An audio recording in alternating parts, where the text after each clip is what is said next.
Frankenstein by Mary Shelley, narrated by Owen Gemmer, text on screen courtesy of Project Gutenberg. Stay tuned at the end of the chapter as I, a high school English teacher, share some discussion questions for your reflection and that you can bring up in your English class, book club, or whatever other context you're reading this for. Chapter 5. It was on a dreary night of November that I beheld the accomplishment of my toils. With an anxiety that almost amounted to agony, I collected the instruments of life around me, that I might infuse a spark of being into the lifeless thing that lay at my feet. It was already 1 a.m, the rain pattered dismally against the panes, and my candle was nearly burnt out, when, by the glimmer of the half-extinguished light, I saw the dull yellow eye of the creature open. It breathed hard, and a convulsive motion agitated its limbs. How can I describe my emotions at this catastrophe, or how delineate the wretch whom with such infinite pains and care I had endeavored to form? His limbs were in proportion, and I had selected his features as beautiful. Beautiful! Great God! His yellow skin scarcely covered the work of muscles and arteries beneath. His hair was of a lustrous black and flowing, his teeth of a pearly whiteness. But these luxuriances only formed a more horrid contrast with his watery eyes that seemed almost of the same color as the dun white sockets in which they were set, his shriveled complexion and straight black lips. The different accidents of life are not so changeable as the feelings of human nature. I had worked hard for nearly 2 years for the sole purpose of infusing life into an inanimate body. For this, I had deprived myself of rest and health. I had desired it with an ardor that far exceeded moderation. But now that I had finished, the beauty of the dream vanished, and breathless horror and disgust filled my heart. Unable to endure the aspect of the being I had created, I rushed out of the room and continued a long time traversing my bedchamber, unable to compose my mind to sleep. At length, lassitude succeeded to the tumult I had before endured, and I threw myself onto the bed in my clothes, endeavoring to seek a few moments of forgetfulness. But it was in vain. I slept, indeed, but I was disturbed by the wildest dreams. I thought I saw Elizabeth, in the bloom of health, walking the streets of Ingolstadt, delighted and surprised. I embraced her, but as I imprinted the first kiss on her lips, they became livid with the hue of death. Her features appeared to change, and I thought that I held the corpse of my dead mother in my arms. A shroud enveloped her form, and I saw the grave worms crawling in the folds of the flannel. I started from my sleep with horror. A cold dew covered my forehead, my teeth chattered, and every limb became convulsed. When, by the dim and yellow lights of the moon, as it forced its way through the window shutters, I beheld the wretch, the miserable monster whom I had created. He held up the curtain of the bed, and his eyes, if eyes they may be called, were fixed on me. His jaws opened, and he muttered some inarticulate sounds while a grin wrinkled his cheeks. He might have spoken, but I did not hear. One hand was stretched out, seemingly to detain me, but I escaped and rushed down the stairs. I took a refuge in the courtyard belonging to the house which I inhabited, where I remained during the rest of the night, walking up and down in the greatest agitation, listening attentively, catching and fearing each sound as if it were to announce the approach of the demoniacal corpse to which I had so miserably given life. Oh, no mortal could support the horror of that countenance. A mummy again endued with animation could not be so hideous as that wretch. I had gazed on him while unfinished. He was ugly then, but when those muscles and joints were rendered capable of motion, it became a thing such as even Dante could not have conceived. I passed the night wretchedly. Sometimes my pulse beat so quickly and hardly that I felt the palpitation of every artery. At others, I nearly sank to the ground through languor and extreme weakness. Mingled with this horror, I felt the bitterness of disappointment. Dreams that had been my food and pleasant rest for so long a space were now become a hell to me, and the change was so rapid, the overthrow so complete. Morning, dismal and wet, at length dawned, and discovered to my sleepless and aching eyes the church of Ingolstadt, its white steeple and clock, which indicated the 6th hour. The porter opened the gates of the court, which had that night been my asylum, and I issued into the streets, pacing them with quick steps, as if I sought to avoid the wretch whom I feared every turning of the street would present to my view. I did not dare return to the apartment which I inhabited, but felt impelled to hurry on, although drenched by the rain which poured from a black and comfortless sky.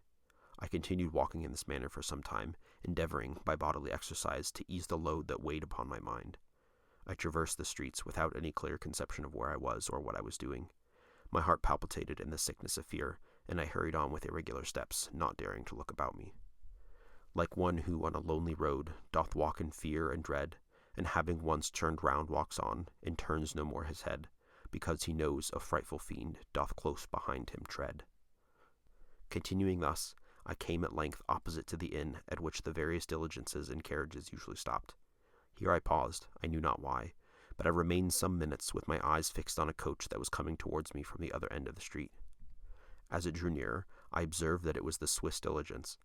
It stopped just where I was standing, and, on the door being opened, I perceived Henry Clerval, who, on seeing me, instantly sprung out. "My dear Frankenstein," exclaimed he, "how glad I am to see you! How fortunate that you should be here at the very moment of my alighting!" Nothing could equal my delight on seeing Clerval. His presence brought back to my thoughts my father, Elizabeth, and all those scenes of home so dear to my recollection. I grasped his hand, and in a moment forgot my horror and misfortune. I felt suddenly, and for the first time during many months, calm and serene joy. I welcomed my friend, therefore, in the most cordial manner, and we walked towards my college. Clerval continued talking for some time about our mutual friends, and his own good fortune in being permitted to come to Ingolstadt. "You may easily believe," said he, "how great was the difficulty to persuade my father that all necessary knowledge was not comprised in the noble art of bookkeeping.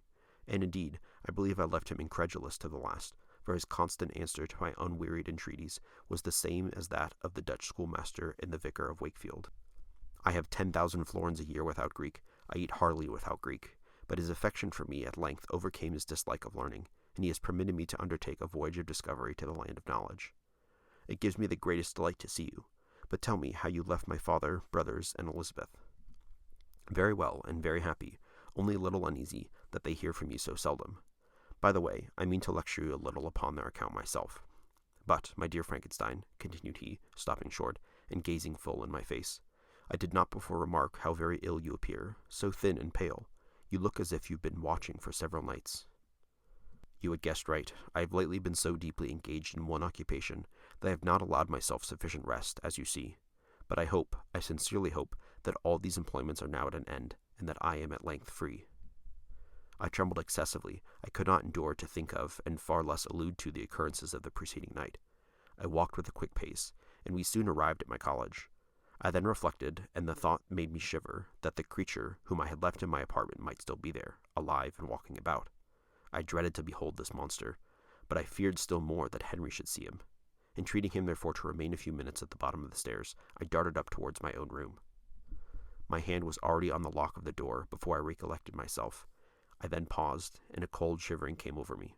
I threw the door forcibly open, as children are accustomed to do when they expect a spectre hand and waiting for them on the other side, but nothing appeared. I stepped fearfully in. The apartment was empty, and my bedroom was also freed from its hideous guest. I could hardly believe that so great a good fortune could have befallen me, but when I became assured that my enemy had indeed fled, I clapped my hands for joy and ran down to Clerval. We ascended into my room, and the servant presently brought breakfast, but I was unable to contain myself. It was not joy only that possessed me. I felt my flesh tingle with excess of sensitiveness, and my pulse beat rapidly. I was unable to remain for a single instant in the same place. I jumped over the chairs, clapped my hands, and laughed aloud. Clerval at first attributed my unusual spirits to joy on his arrival, but when he observed me more attentively, he saw a wildness in my eyes for which he could not account, and my loud, unrestrained, heartless laughter frightened and astonished him. "My dear Victor," cried he, "what for God's sake is the matter? Do not laugh in that manner. How ill you are! What is the cause of all this?" "Do not ask me," cried I, putting my hands before my eyes, for I thought I saw the dreaded spectre glide into the room. "He can tell. Oh, save me, save me! I imagined that monster had seized me. I struggled furiously and fell down in a fit." Poor Clerval, what must have been his feelings? A meeting which he anticipated with such joy, so strangely turned to bitterness. But I was not the witness of his grief, for I was lifeless and did not recover my senses for a long, long time. This was the commencement of a nervous fever which confined me for several months. During all that time Henry was my only nurse. I afterwards learned that, knowing my father's advanced age and unfitness for so long a journey, and how wretched my sickness would make Elizabeth, he spared them this grief by concealing the extent of my disorder. He knew that I could not have a more kind and attentive nurse than himself, and, firm in the hope he felt of my recovery, he did not doubt that, instead of doing harm, he performed the kindest action that he could towards them. But I was in reality very ill, and surely nothing but the unbounded and unremitting attentions of my friend could have restored me to life.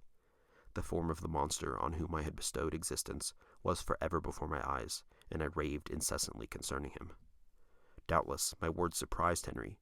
He at first believed them to be the wanderings of my disturbed imagination, but the pertinency with which I continually recurred to the same subject persuaded him that my disorder indeed owed its origin to some uncommon and terrible event. By very slow degrees, and with frequent relapses that alarmed and grieved my friend, I recovered. I remembered the first time I became capable of observing outward objects with any kind of pleasure. I perceived that the fallen leaves had disappeared, and that the young buds were shooting forth from the trees that shaded my window. It was a divine spring, and the season contributed greatly to my convalescence. I also felt the sentiments of joy and affection revive in my bosom. My gloom disappeared, and in a short time I became as cheerful as before I was attacked by that fatal passion. "Dearest Clerval," exclaimed I, "how kind, how very good you are to me. This whole winter, instead of being spent in study, as you promised yourself, has been consumed in my sick room. How shall I ever repay you? I feel the greatest remorse for the disappointment of which I have been the occasion, but you will forgive me. You will repay me entirely if you do not discompose yourself. But get well as fast as you can, and since you appear in such good spirits, I may speak to you on one subject, may I not?" I trembled. One subject? What could it be? Could he allude to an object on whom I dared not even think? "Compose yourself," said Clerval, who observed my change of color. "I will not mention it if it agitates you, but your father and cousin would be very happy if they received a letter from you in your own handwriting. They hardly know how ill you have been, and are uneasy at your long silence." "Is that all, my dear Henry? How could you suppose that my first thought would not fly towards those dear, dear friends whom I love, and who are so deserving of my love? If this is your present temper, my friend, you will perhaps be glad to see a letter that has been lying here for some days for you. It is from your cousin, I believe." Hi, I'm Mr. Gemmer. I'm a high school English teacher, and I'm here to discuss Frankenstein with you. This will cover discussion questions on Chapter 5. So many movie versions of Frankenstein, and thus our popular understanding of it, emphasize the "it's alive" moment of the creation of the creature, and yet in the original novel, Mary Shelley doesn't include really any of those details. Why do you think this is? What impact does it have that so much of the actual creation process is left to our own imagination? When Victor sees the creature come to life, he notes that he had made the features to be beautiful, and yet he's still disgusted by it now. Why do you think that is? What does it tell us about the importance of physical appearance and how our perceptions of that can change? When Henry is helping heal Victor from his illness, he ends up listening to many of Victor's ravings about what has happened, and he simply dismisses them as, part of the ravings of an ill person.